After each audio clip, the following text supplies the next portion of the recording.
Hello everyone, कैसे हो आप सब। आई होप आप लोग अच्छे होंगे। और जैसे कि मैंने आपको प्रॉमिस किया था कि डीडी के मैं लेक्चर्स लाने वाली हूँ, तो रिक्वेस्टेड वीडियो है ये आज का। तो प्लीज़ इस वीडियो को पूरा देखिएगा। आज का जो वीडियो है वो एनवायरमेंटल डीडी पे है। ये टॉपिक काफ़ी इम्पॉर्टेंट है, ये चैप्टर आपके लिए काफ़ी इम्पॉर्टेंट है exam point of view. Her bar 5 to 8 marks का क्वेश्चन इस एग्ज़ाम में आता ही है। सो वीडियो पूरा देखिएगा और मैं कोशिश करूँगी कम टाइम में आपका ये चैप्टर में रिवाइज करा दूँ ऑन योर टिप्स, राइट। तो चलिए बिना देर किए हम लोग इसे स्टार्ट करते हैं। और प्लीज़ अगर आपने मेरा चैनल अभी तक सब्सक्राइब नहीं किया है तो प्लीज़ चैनल को सब्सक्राइब करना और बेल आइकन को प्रेस करना बिल्कुल ना भूल लें, क्योंकि हर एक दिन बाद मैं वीडियो अपलोड करने वाली हूँ। तो please please please subscribe my channel for more updates. So let's start the video. Environmental DD, जब भी हम लोग बात करते हैं डीडी की, तो डीडी यहाँ पे डी डिलीजेंस होता है, राइट। तो यहाँ पे एनवायरमेंटल फैक्टर बहुत ज़्यादा इंपॉर्टेंट हो रहा है, क्योंकि जैसे आपको पता ही है ग्लोबल वार्मिंग की वजह से काफ़ी सारे एनवायरमेंटल हमको इश्यूज फेस करने पड़ रहे हैं।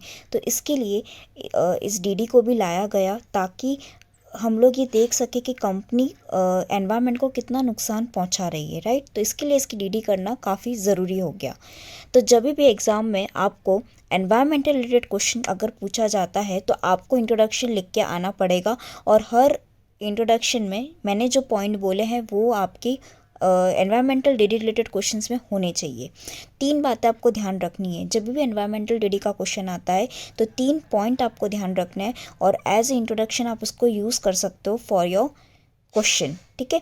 तो एनवायरमेंटल डीडी पे कोई भी अगर क्वेश्चन आता है तो आपको लिखना है सोसाइटी, रिस्क और नॉन कंप्लायंस। अब इसको हम डिटेल में देख लेते हैं। सोसाइटी मतलब क्या होता है कि सोसाइटी इज़ नाउ वेरी मतलब इंक्रीज होती रह रही है, तो they are unwilling to tolerate all the harm to the environment, ठीक है। क्योंकि सोसाइटी खुद अभी इतनी जागरूक है कि वो ग्रीन मतलब इको प्रोडक्ट्स यूज़ करती है, ठीक है। तो यहाँ पे सोसाइटी का यहाँ पे जो विलिंगनेस है वो बहुत ज़्यादा बढ़ गया है। वो एनवायरमेंटल को कैसे भी तरीके से सेव रखना चाहती है। और जो बिज़नेसमैन इसको नुकसान पहुंचाते हैं उनको फिर मीडिया से, पब्लिक से क्रिटिक फेस करने पड़ते हैं। ये पहला पॉइंट हो गया। सेकेंड है रिस्क। अब एनवायरमेंटल रिस्क की वजह से you have to face the serious negative effects on the organisation, financial as well as ability to achieve its objective.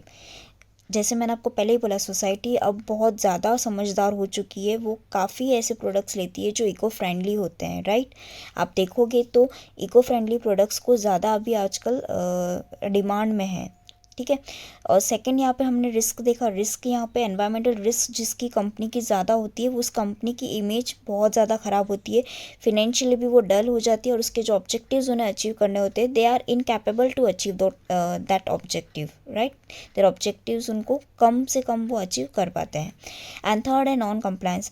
अगर आप नॉन कंप्लायंस करते हो एनवायरमेंटल का, तो इसकी वजह से आपकी फाइनेंशियल लायबिलिटी पे काफ़ी ज़्यादा इम्पैक्ट पड़ता है। और साथ ही साथ आपकी जो रेपुटेशन है वो काफ़ी डैमेज हो जाती है। जैसे एग्जांपल हमने देखा था Shriram food and fertiliser case, MC Mehta का ये केस था, होलियम गैस का था ये। तो वो हमने काफ़ी इसमें देखा था। तो इसमें भी यहाँ पे ऐसा बताया गया था कि इस कंपनी को काफ़ी कुछ डैमेज यहाँ पे सहन करना पड़ा था, ठीक है। और एक सेकंड क्वेश्चन हम लेते हैं, व्हाट नेसेसिटीज़ एनवायरमेंटल डीडी। या फिर अगर आपको क्वेश्चन पूछा जाए क्या क्यों ज़रूरत है डीडी की, या फिर need for the environmental DD, या फिर reasons for performing environmental DD. तीनों तरह के से एग्जाम में अगर क्वेश्चन आता है तो आंसर इसका यही लिख के आना है, कंफ्यूज नहीं होना है बिल्कुल भी। अगर नेसेसरी पूछा कि क्यों ज़रूरी है, नीड क्या है डीडी की, रीजंस क्या है कि हमें डीडी परफॉर्म करना चाहिए, तो आंसर सबका एक ही है। सबसे इसका इजीएस्ट आंसर आपको ऐसा है, सारो। गुजराती वाले यहाँ पे जो मेरा वीडियो देख रहे हैं उनको पता होगा सारो, ठीक है। तो यहाँ पे ध्यान रखो सारो, ठीक है। S1 दो S है, तो S1 is for social reaction. यहाँ पे इसका क्या बोलता है, ये यहाँ पे ये साफ कहता है कि to emission of effects and its impact on the financial health of the company. Second S2 sustainability. ये क्या करता है, he it analyse the sustainability issues of the company and potential impact on the business. Third यहाँ पे आपके यहाँ पे third में है दो ए आएंगे। फर्स्ट आएगा अलोकेट लायबिलिटी एंड सेकंड आएगा असेस हजार्डियस सब्सटेंस।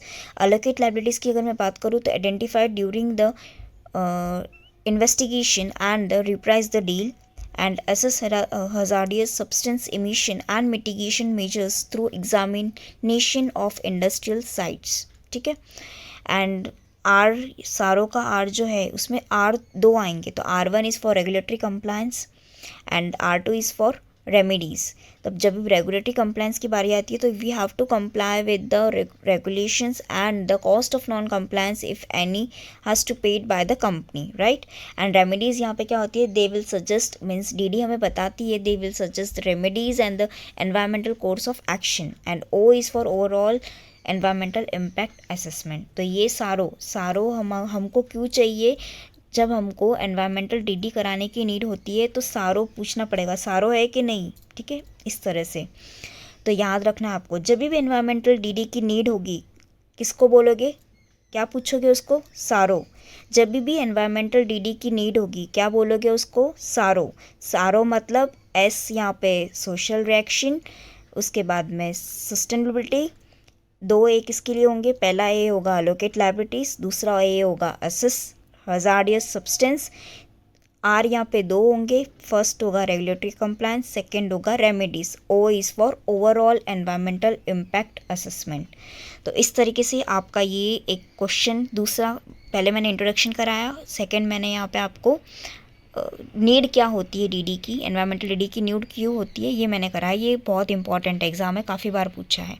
अब हम लोग बात कर लेते हैं प्रोसेस, क्या प्रोसेस होती है। तो यहाँ पे प्रोसेस ये होती है CM is a Shri Ram, मतलब CM is a Shri Ram, आपको ध्यान रखना है। C यहाँ पे कंपनी एनालाइज होगा, अभी कंपनी एनालिसिस में सबको देखना पड़ेगा, business analysis, site assessment, safety measures, product assessment, pollution control measure and process assessment, ये आपको लिखना है, ठीक है।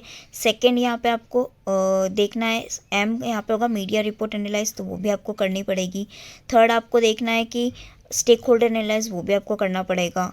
R यहाँ पे आएगा श्री राम का, R आएगा रेगुलेटरी एनालाइज आपको करना पड़ेगा, उसमें आपको देखना पड़ेगा रेगुलेटरी कंप्लायंस चेकलिस्ट और non compliance detail from the regulatory authority risk, ये आपको देखना पड़ेगा, ठीक है।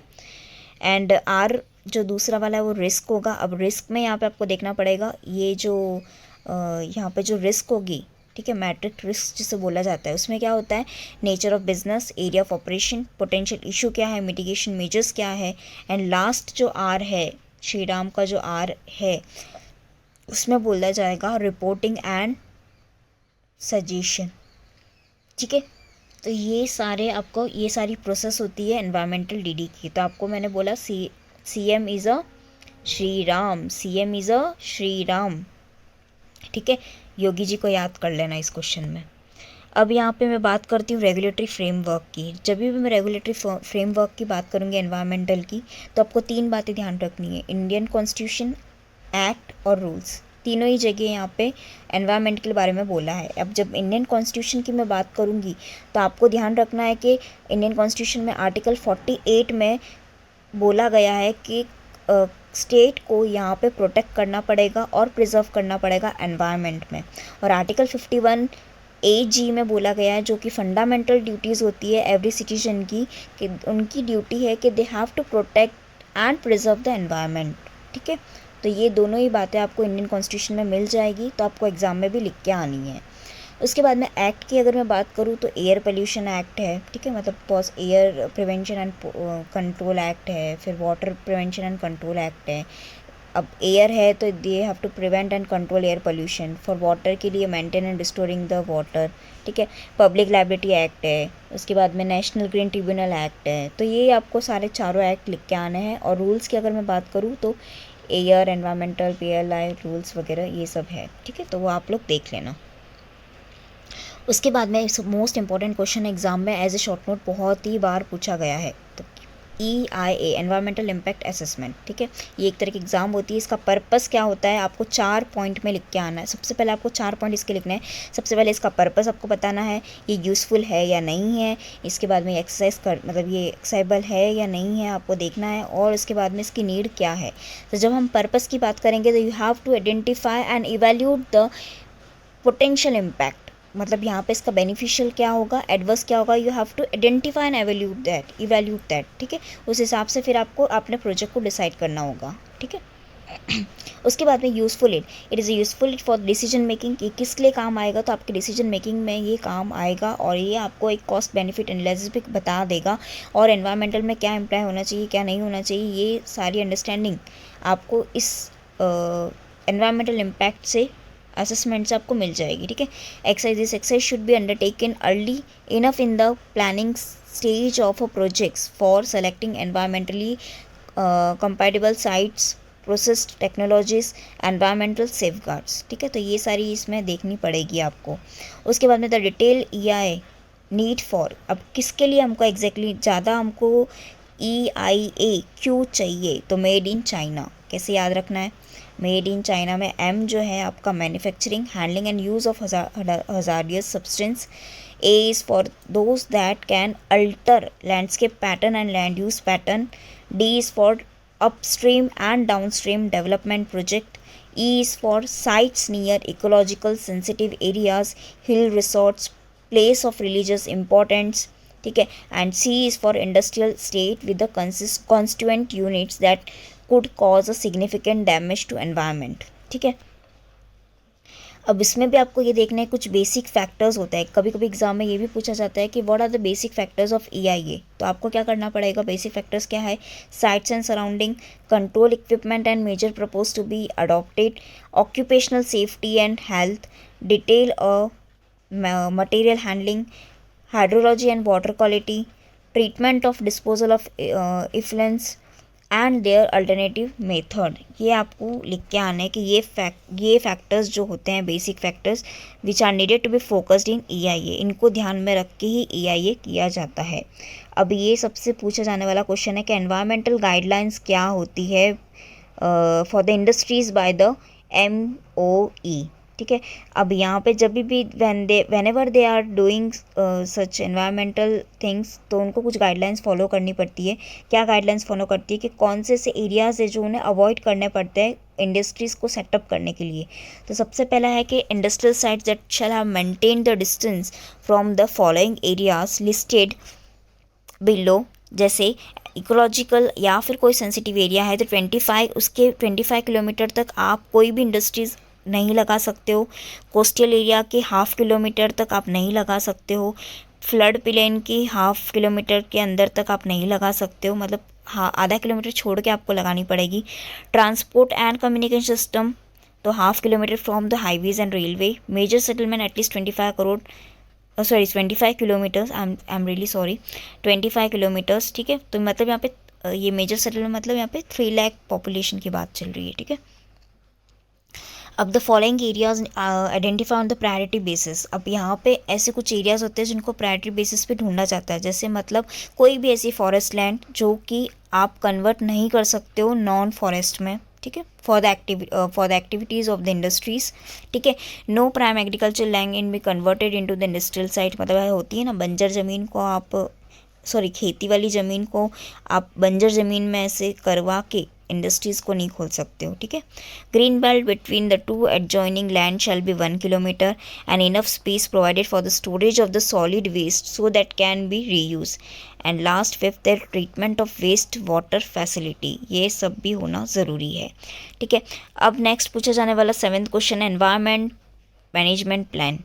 अब इसमें क्या होता है कि ये जो होता है ये हमको सबसे पहले तो फॉर्मुलेशन के लिए रिक्वायर्ड होता है, इम्प्लीमेंटेशन के लिए रिक्वायर्ड होता है, मॉनिटरिंग के लिए रिक्वायर्ड होता है, और उसके बाद में हमारा ड्यूरिंग और after the commencement of project, ये चारों चीज़ों के लिए हमको रिक्वायर्ड होता है। अब इसको मैं अगर बोलूँ तो 4 चीज़ें आपको ध्यान में रखनी है, और ये जो EMP जो होता है ये बहुत इंटीग्रल पार्ट होता है प्रोजेक्ट का, क्योंकि इसकी वजह से हमारी अलग अलग स्टेज पे कामकाज होते हैं एनवायरमेंटल रिलेटेड। अब जब पहले यहाँ पे सबसे पहले क्या होता है कंसेप्टलाइजेशन, इसमें क्या होता है प्रिमिनरी एनवायरनमेंट को असेस किया जाता है, एक इनिशियल लेवल पे एनवायरनमेंट का क्या यहाँ पे है वो देखा जाता है। सेकंड प्लानिंग की जाती है, प्लानिंग में आपको देखना पड़ेगा कि एनवायरमेंटल इम्पैक्ट कितना हो रहा है और इसके लिए सेफगार्ड क्या क्या हमें करने चाहिए, ठीक है। तो ये प्लानिंग के लिए सोचो। फिर इसके बाद में एग्जीक्यूशन का जब बारी आती है तो एग्जीक्यूशन में आपको क्या करना पड़ेगा, जो आपने प्लानिंग में सेफ्टी मेजर्स के बारे में सोचा था उसका अब यहाँ पे आपको इम्प्लीमेंटेशन करना है। एंड लास्ट में ऑपरेशन। ऑपरेशन कैसे होगा, you have to monitor your effectiveness, मतलब जो आपने सेफ गार्ड के लिए प्लानिंग करी थी और उसे इम्प्लीमेंट किया, अब वो रियल में कितना लॉन्ग लास्टिंग होने वाला है वो आपको ऑपरेशन में चेक करना है। तो समझ में आए इस तरीके से। अब यहाँ पे कुछ ऐसी बातें ध्यान रखनी पड़ेगी, you have to consider some points in EMP based on the following factors. क्या क्या फैक्टर्स है, तो इसका मैंने एक निमोनिक कोड बनाया है, roast bhindi for dinner, roast bhindi for dinner, ठीक है। R यहाँ पे आएगा recovery and reuse of waste products, ठीक है।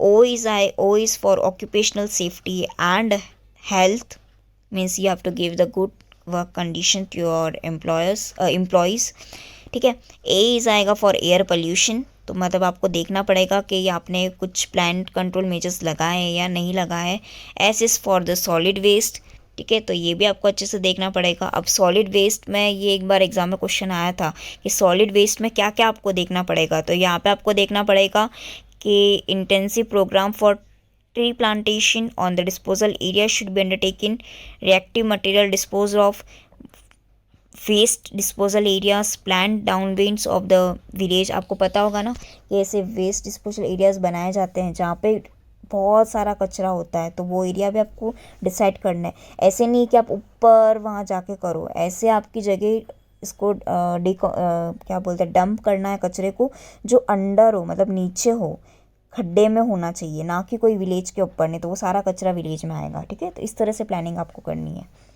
फोर्थ है pattern of feeling disposal sites, किस तरह से आप डिस्पोजल साइट को फिल अप करते हो, नहीं तो बाहर आ जाएगा कचरा, ठीक है। Site should be checked on the permeability, तो यहाँ पे आपको देखती रहनी है कि साइट क्या बराबर चेक हो रही है कि नहीं। उसके बाद में यहाँ पे आता है T इज़ फॉर ट्रांसपोर्टेशन, तो यहाँ पे आपका रोस्ट कंप्लीट होता है, ठीक है। अब यहाँ पे भिंडी तो मैंने ऐसे ही वर्ड डाला था, एक्चुअली वो हैन था पर मैंने भिंडी डाला है उसमें, ठीक है। तो H इज़ फॉर यहाँ पे हाउस कीपिंग एंड क्लीनिनेस। अच्छा, पहले ट्रांसपोर्टेशन का आपको बता देती हूँ। ट्रांसपोर्टेशन में क्या होता है कि आपको देखना है कि प्रॉपर पार्किंग की जगह उनको दी गई है कि नहीं दी है, वहाँ पे कोई स्पिलेज तो नहीं है, मतलब कोई केमिकल्स तो नहीं गिरा है जिससे स्लीप होके एक्सीडेंट हो जाए, तो ये भी आपको ध्यान देना पड़ेगा EMP में। उसके बाद मैं यहाँ पे H की बात करती हूँ, तो हाउस कीपिंग एंड क्लीननेस आपको मेंटेन करनी पड़ेगी। फैक्ट्री के बाहर कचरा नहीं होना चाहिए, ना अंदर होना चाहिए ना बाहर होना चाहिए। ह्यूमन सेटलमेंट है तो ये सारी जो आपकी गंदगी है वो आप डंपिंग एरियाज जो है वो आप अपनी कॉलोनीज से दूर रखो, ताकि उनको भी नुकसान ना हो और आपको भी नुकसान ना हो, ठीक है। यहाँ पे आपकी हैंड में जो ई था उसका यहाँ पे था कि आपकी कंपनी में एक एनवायरमेंटल मैनेजमेंट सेल होनी चाहिए। अगर वो होती है तो आपके लिए यहाँ पे बेनिफिट का काम करेगा, क्योंकि इससे क्या होता है ना, we can plan easily, we can implement easily and we can monitor easily, right. तो ये सारी चीज़ें आपको ध्यान रखनी है। नॉइज़ एंड वाइब्रेशन की अगर मैं बात करूँ तो you have to prevent the noise and vibration in your industries. इसके लिए आपको कुछ एडिक्वेट मेजर्स लेने पड़ेंगे ताकि आपका जो नॉइज़ पोल्यूशन है वो कई तरीके से कम हो जाए। And last D is for dinner, जो मैंने आपको बोला था, तो डिनर के लिए आपको डिज़ास्टर प्लानिंग करनी पड़ेगी। अगर मान लो कोई तरह का अर्थक्वेक आता है, एक्सप्लोजन होता है, फायर होती है या कोई भी तरह की लीकेज गैस होती है, उस सिचुएशन में आप क्या करोगे, तो you need to plan such things. ऐसे नहीं है कि उस टाइम जब होगा हम देख लेंगे, नॉट लाइक दैट, ठीक है। उसके बाद में यहाँ पे कुछ इंपॉर्टेंट क्वेश्चंस मैंने लिखे हैं, बट मैंने उसके नोट्स नहीं बनाए हैं, तो मैंने ये मॉड्यूल से किए थे, तो मैं कोशिश करूँगी कि आपको यही वीडियो में पूरा कवर करा लूँ। पूरा तो मैं नहीं करा पाऊँगी, बट जितना हो सके मैं कराने की कोशिश करती हूँ। हाँ, एक क्वेश्चन जो इसमें दिया है वो मैं पहले कंप्लीट कर लेती हूँ, फिर मैं आगे का करती हूँ। जैसे बहुत बार commentary as a comment question पूछा है कि environment management is a tool for value creation, तो आपको क्या लगता है ये सही है या नहीं है, तो you have to write like that, increase credibility for the business, of course.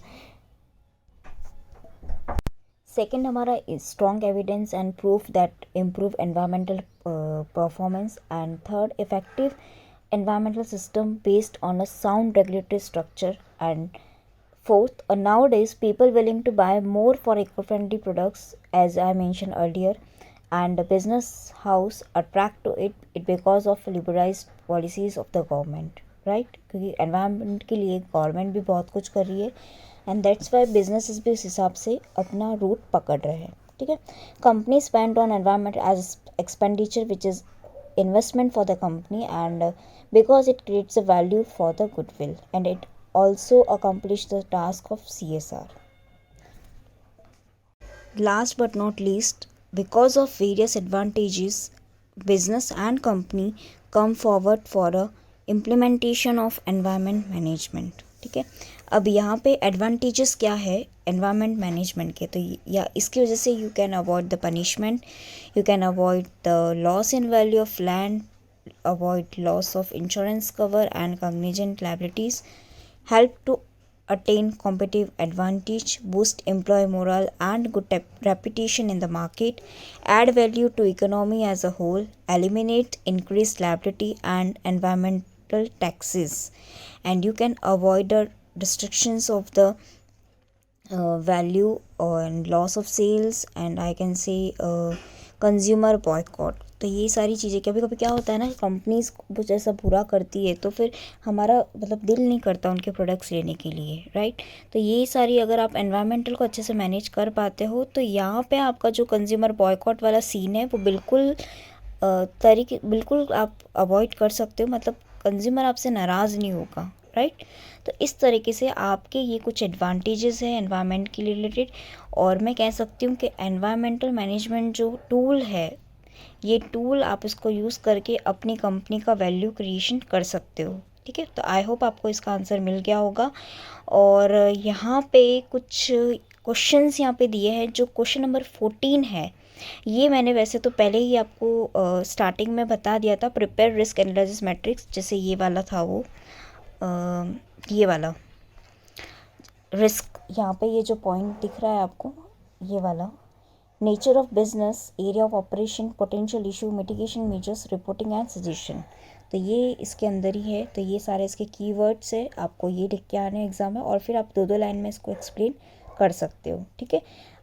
उसके बाद में यहाँ पे ये जो ISOs होते हैं, ISOs में यहाँ पे जो 14,001 और 14,004, एक 15 में आया था, एक 16 में आया था। 15 में जो आया था उसमें ये कहा गया था ये एक एनवायरनमेंट को एक वैल्यू प्रोवाइड करता है, और इसकी जो ऑर्गेनाइजेशंस होती है या फिर जो इंटरेस्टेड पार्टीज़ होती है और उसकी जो आउटकम्स होते हैं उनकी परफॉर्मेंस को ये क्या करता है, इन्हेंस करता है, और आपके ऑब्जेक्टिव्स को, आपके ऑब्लिगेशंस को फुलफ़िल करता है, और एक जो आपका गोल आपने डिसाइड किया था उसको अचीव करने के लिए ये आपको हेल्प करता है, ठीक है।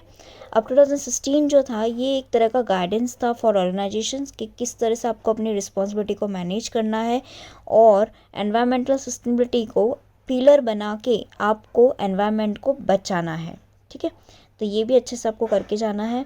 उसके बाद में difference between the environmental due diligence and ethical due diligence, ये काफ़ी बार एग्जाम में क्वेश्चन आया है, तो ये एक बार आप स्कैनर से या फिर अपनी मॉड्यूल से आप ये देख लेना, ठीक है। और यहाँ पे अगर मैं केस लॉस की बात करूँ तो ये 2 केस लॉस मैंने यहाँ पे लिखे हैं, Dehradun valley and MC Mehta वाला जो गंगा रिवर का केस है, ये भी इम्पॉर्टेंट है। तो मैं इसको यहाँ पे डिटेल में एक्सप्लेन नहीं कर रही हूँ, क्योंकि ये एक बार आप अगर केस लॉ मॉडल से पढ़ोगे तो आपको समझ में आ जाएगा, काफ़ी इजी केस लॉ है। वीडियो लंबा बनाना नहीं चाहती हूँ, कम टाइम में आपका मैंने सब कुछ कवर करा दिया है। सो नेक्स्ट वीडियो में मिलते हैं, तब तक के लिए प्लीज़ इस वीडियो को अच्छे से देख लेना 1-2 बार, ताकि आपको जल्दी सारा रिवाइज हो जाए। और नोट्स के लिए मुझे कमेंट मत करना, मैं पहले ही कह चुकी हूँ कि I can't provide this notes, ठीक है। सो और इसके अलावा कोई अगर आपको डाउट है तो प्लीज़ कमेंट करके ज़रूर बताएं, और वीडियो को लाइक शेयर ज़रूर करें, और अगर अब तक चैनल सब्सक्राइब नहीं किया है तो please subscribe my channel. So मिलते हैं नेक्स्ट वीडियो में, bye bye all of you, take care.